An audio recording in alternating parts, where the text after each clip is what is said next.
And it does appear that we are seeing more audits come in. So they are looking more into crypto, which could also just be a function of there being more mainstream adoption, right? And then, do I personally think if they would ever require disclosure of wallets? I mean, I don't have much clarity into whether they actually would do that. There was the lawsuit brought to court against the IRS that the individual letters sent out were outside the protections of a standard audit. So there, of course, seems, there's some pushback there about how much the IRS is requesting. And in the audits themselves, the IRS is quite broad in the questions that they ask and the information that they're gathering. And so it is, of course, possible maybe they would ask for individual wallets. I would think with their investment in technology that it does seem like maybe a more reasonable approach would simply be that they would, start gathering more information that's publicly available before they put the burden on individuals to be disclosing a significant amount of their personal information. But I mean, that's sort of to be seen in the future.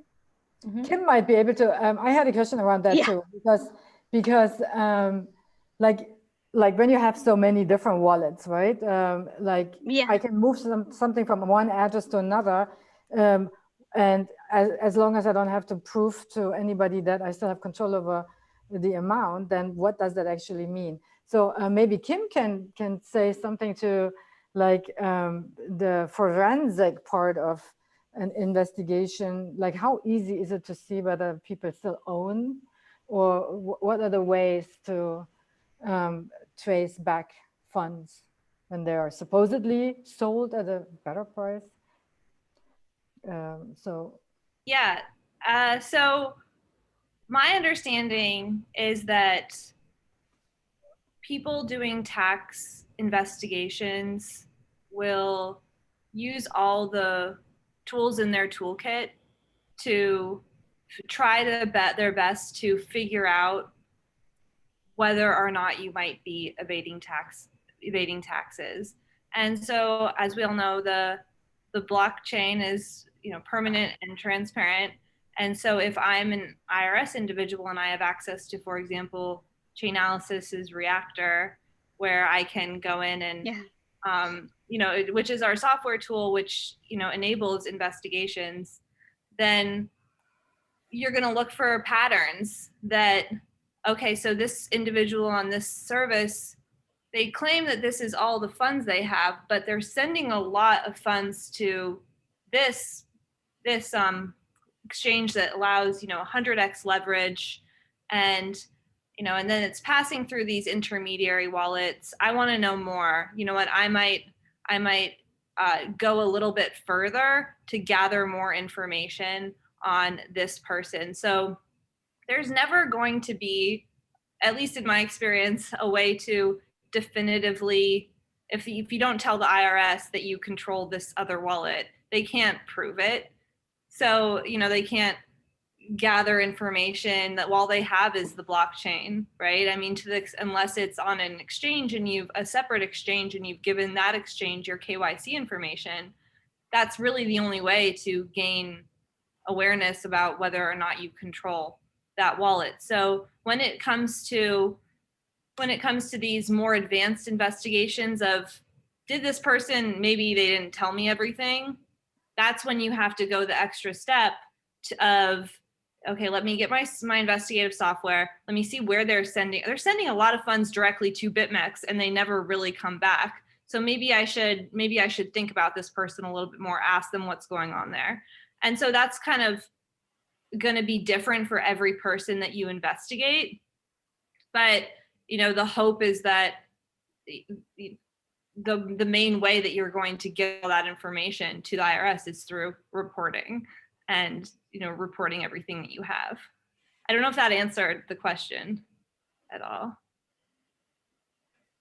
Yeah, I mean, it's interesting because let's say you claim that you sold something just to hold it longer and then eventually sell it when it's higher, right? That's one thought. And like, so you still have control over it, but it's in another wallet.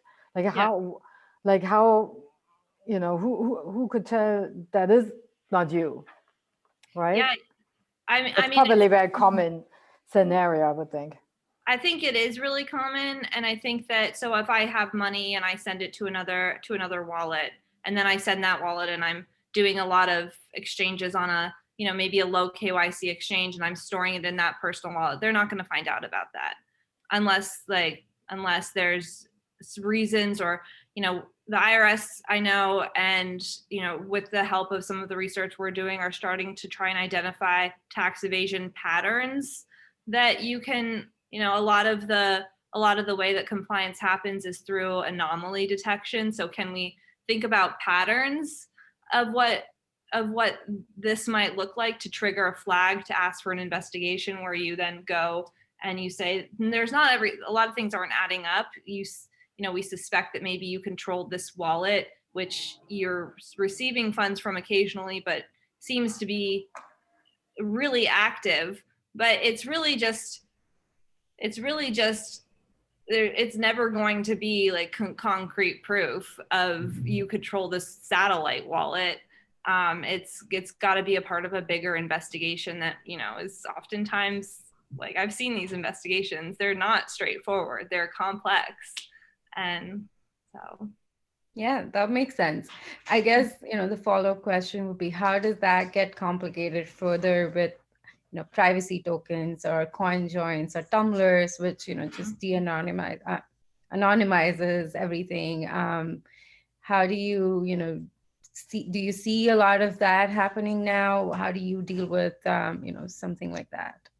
Yeah, I think it definitely is a red flag if you're using those services. We see a lot of chain hopping associated with criminal activity, so money laundering, criminals, and we always are tracking how are people today, you know, trying to move money undetected. There's DeFi platforms, there's mixers, there's coin joins, there's all of these tools that people use. And so if you're in a tax investigation and maybe all of a sudden that becomes a part of the investigation, I think that it's, you know, again, there's legitimate reasons for using coin joins, but it might be viewed as suspicious if you can't account for it, if you're you know, directly contacted by an investigator.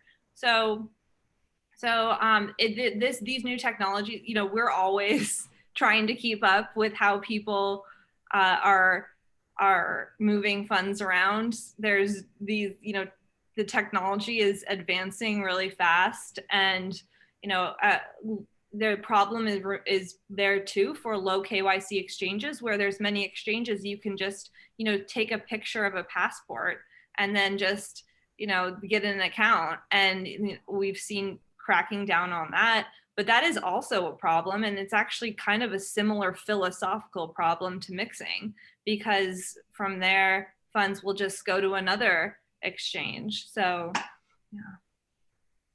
But yeah, it's tough. I mean, these investigations get really, really, really complex. If you're talking about a ransomware or just any money laundering investigation, it's actually fascinating. People really use complex tools, and the same is true for tax evasion. I think that like an example of a pattern that we have been looking at is if funds are coming from one jurisdiction and then routinely going to another jurisdiction.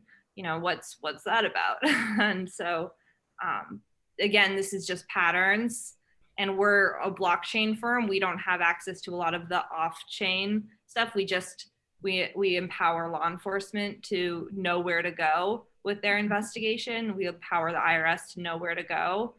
But it's definitely on to like top of radar for the IRS. So I can echo what Barrett was saying about it being a big year potentially for audits, because from what I'm seeing, it's a priority, especially this year.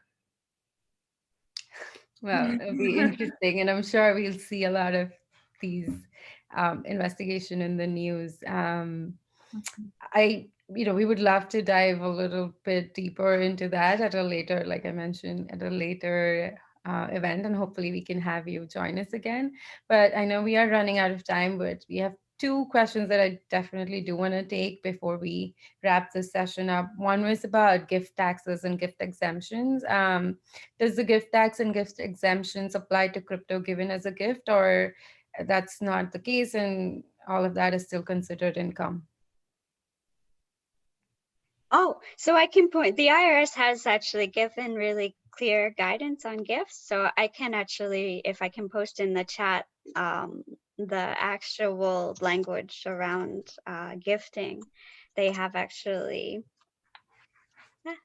if I get the exact link for you, then it'll answer all of your gift tax questions. Because we get these a lot because people like to gift, it seems popular for some reason. People like to gift their grandkids crypto. So, yeah, our friends, right? We're trying to get people onboarded to Bitcoin. Here's $100 in Bitcoin, and hopefully you are now into the crazy Bitcoin world. And then I guess the last question is, how do you calculate the cost basis for mined crypto? So in the case of mining, what is considered as the cost basis? Oh, so at the specific time of the receipt of it, so when you actually gain the crypto itself, that will be your cost basis. And then if you subsequently hold it for a period of time, then there's the capital gain and loss taxes on top of that. Unless their question is pointing more towards how to actually get the actual price at the time, if there isn't if there isn't a large market for the token, and then in that case it's a little bit more tricky to determine the actual price, because then you're going to actually, it will be the amount that would be the on-chain value. Then you'd be trying to figure out the specific price, which is a little bit more complex question. I think the question, I'm just looking in the chat, and I think they're looking more for, it's the date of the receipt that is going to be taxed as income, and then capital gains afterwards. I hope that's answering what they need to know. Sorry, I asked that question, and yes, I was looking more for the first part. So if it's not traded on exchange, for example, I personally mine helium, and it was not listed when I started mining. So what do I do in that situation? I mean, it wasn't worth a lot then, but I've mined quite a few of them. Yeah, exactly. Then it's a bit trickier question. So typically, if there are questions of price uncertainty, the conservative approach is to be consistent in how you're determining what price to use, and to be able to justify that that's the actual price. So if you can document it, so that's how we've been looking at, and especially it happens a lot in the DeFi space too, where you have these tokens that aren't necessarily regularly traded on a large market. And it is definitely a tricky question, right? Because if it's not regularly traded on an open exchange and there isn't a public price available, then what price should you be using? So the approach is basically a consistency. As long as you have a consistent source that you're using, which it might be tricky to find one that you can actually document. Mostly you want to make sure that you can justify the price that is being used.